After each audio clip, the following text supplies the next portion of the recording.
कहानी का शीर्षक है कम से कम तुम्हारा पति तुम्हें भूखा तो नहीं मार रहा। माँ, मैं उस घर में दोबारा नहीं जाऊंगी। मुझे उस घर में दोबारा मत भेजो माँ। आप तो कम से कम मुझे समझने की कोशिश करो। दम घुटता है मेरा वहाँ। कोई नहीं समझता मुझे। अपने स्वाभिमान की रोज रोज धज्जियाँ उड़ते देखकर भी कैसे रह लूँ उस घर में। अरे क्या परेशानी है तुझे? किस चीज़ की कमी रखता है तेरा पति? भूखा तो नहीं मार रहा ना तुझे? क्या भूखी सब कुछ होती है माँ? मेरा मान सम्मान और स्वाभिमान क्या कोई मायने नहीं रखता? ऐसी रोटी किस काम की जिसमें सम्मान ना हो? 2 अक्षर क्या पढ़ लिए हमको सिखा रही हो? क्या कमी है तेरे ससुराल में? रोटी रोटी होती है, जब भूख लगती है तभी खाई जाती है। इसका मान सम्मान से कोई लेना देना नहीं। चुपचाप अपने ससुराल जाओ। तेरे कारण मेरी दोनों छोटी बेटियों की शादी नहीं हो पाएगी। लोग कहेंगे कि बड़ी बहन तो खुद पीहर आकर बैठी हुई है, पता नहीं छोटी कैसी होगी।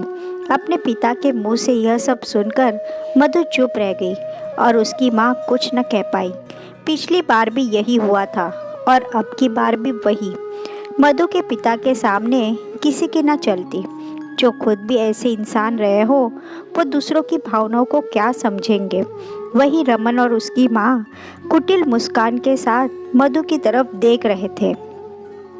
थक हार कर मधु को चुपचाप अपने मान सम्मान को छोड़कर पति रमन और सास के साथ वापस ससुराल जाना पड़ा। रमन और मधु की 1 साल पहले ही शादी हुई है। रमन के परिवार में उसकी माँ और एक छोटा भाई है जो अभी कॉलेज में पढ़ाई कर रहा है। रमन अपने दिवंगत पिता के व्यापार को संभालता है और उसी की कमाई से पूरा घर खर्च चलता है। और रमन की माताजी वह तो परफेक्ट भारतीय सास है जो बहू में कमी निकाल ही लेती है। रमन अपनी जो भी कमाई है अपनी माँ के हाथों में लाकर रखता है, जिससे मधु को कोई परेशानी नहीं है। लेकिन समस्या यह है कि इसे छोटी छोटी ज़रूरतों के लिए भी तिरस्कृत कर दिया जाता है। उसे 1-1 रुपए के लिए मोहताज कर रखा है। अभी पिछली बार की ही बात है। शादी के कुछ दिनों बाद मधु पीरियड से हो गई तो पैड्स खरीदने के लिए भी उसकी सासू माँ ने खर्चा देना उचित न समझा, बल्कि उसे पुराने कपड़ों में से कपड़ा फाड़कर दे दिया कि इसे इस्तेमाल करो। इन चीज़ों के लिए बेवजह का पैसा नहीं है मेरे पास। जब उसने रमन से कहा तो रमन ने भी यही जवाब दे दिया, जैसा माँ कह रही है वैसा कर लो। लेकिन रमन, कपड़ा हाइजीनिक नहीं होता है तो क्या बेवजह का खर्चा करे इन चीज़ों पर रमन, पैड्स इतने महंगे भी नहीं आते हैं। बस 100-150 रुपये ही लगेंगे। रहने दो, जो माँ कह रही है करो, नहीं तो अपने बाप से मांग लो। रमन से इस जवाब की उम्मीद नहीं थी उसे तो यकीन ही नहीं हो रहा था कि नई दुल्हन के साथ ऐसा व्यवहार हो सकता है। तब भी उसने अपनी माँ से इस बारे में बात की थी और कहा था कि वह ऐसे ससुराल में नहीं रह सकती।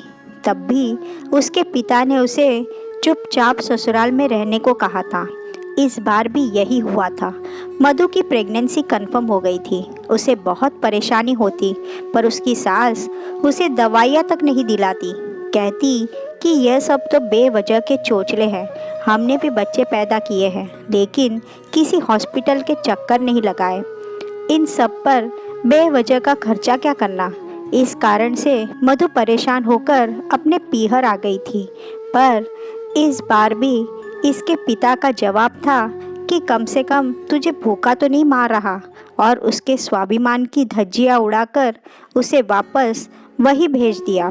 अब तो उसकी सास उसे और ज़्यादा परेशान करने लगी थी। सही भी है, जब माता पिता साथ नहीं देते तो ससुराल वालों को भी मौका मिल जाता है बोलने का।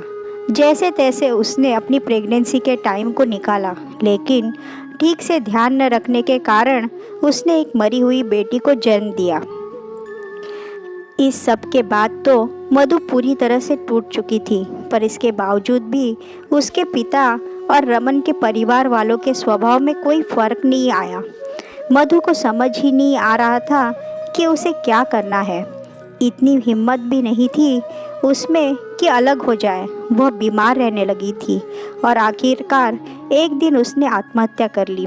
कोर्ट कचहरी के चक्कर लगाना उसके पिता ने ठीक न समझा, क्योंकि उन्हें अपनी 2 छोटी बेटियों की जिम्मेदारी भी पूरी करनी थी और उन्होंने उसके ससुराल वालों के पक्ष में ही जवाब दिया कि मधु अक्सर बीमार रहा करती थी।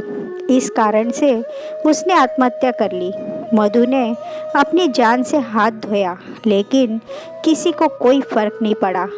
कुछ दिनों बाद रमन की दूसरी शादी हो गई। कहानी को चाहती तो सुखद मोड़ दे सकती थी, लेकिन सच्चाई यही थी और सच्चाई मैं बदलना नहीं चाहती।